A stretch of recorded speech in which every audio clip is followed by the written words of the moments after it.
Žitava pre mňa znamená veľa kvôli tomu, že je to rieka, pri ktorej som vyrastal. A keďže mám rád celkovo prírodu, tak si ju veľmi cením. A je mi ľúto pozerať sa na ňu, keď vidím, že je v nej veľa odpadkov a je veľmi znečistená.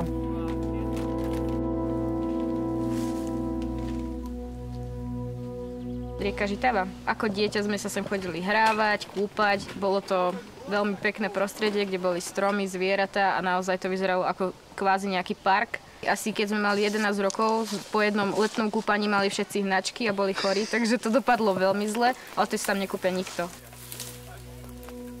Prvý rok sme čistili Žitavu 3-krát, ktorý sme vlastne vyčistili aj najväčší úsek, dokopy to boli minimálne nejaké 3-4 zdrže. Čo sa týka objemu odpadu, to bolo asi tak 200-250 vriec a pokračujeme v tom naďalej až do dneska. Tento rok sme vyzbierali asi 60 až 70 vriec.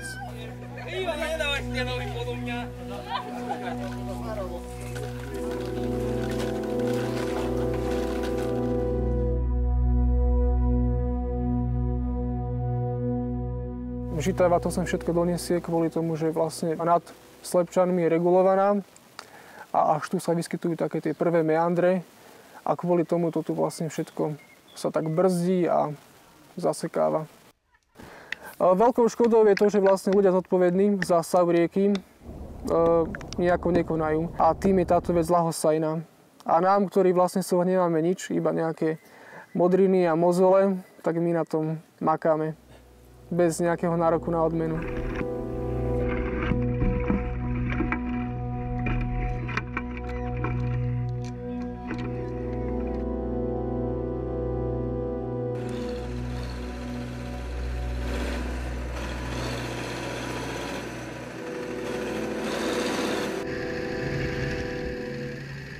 Najväčšia pikoška bola, keď sa dneska Juro okúpal v Žitave. Vždy tieto čistenia sú spojené s veľmi zabavnými situáciami. Vždy sa niekto okúpe, vždy sa bláznime a vlastne je to aj zábava pre nás určitým spôsobom. Takže sme veľmi radi, že tu môžeme byť. Sme veľmi dobrí kamaráti aj okrem tejto akcii a snažíme sa robiť veľa rôznych akcií a toto je jedna z nich. Čistí sa kvôli tomu, že 22. marca je pravidelne Svetový deň vody. A tu v Slepčanoch to robíme ako taká väčšia partia ľudí, čo sa všetci poznáme. Príjemné spoločné chvíle a zážitky sú vecou, kvôli ktorej to spolu robíme.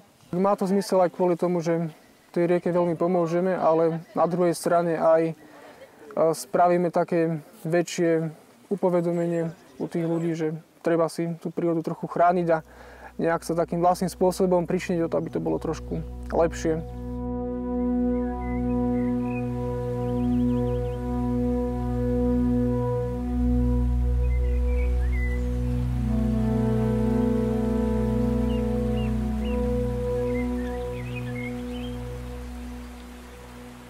Ja som tu pred 2 rokmi videl prvý raz bobra, ale neviem, či to s tým nejako môže súvisieť, ale možno áno.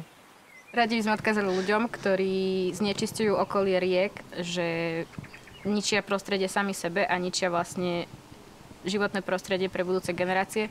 Preto by mohli trošku porozmýšľať a chovať sa inak.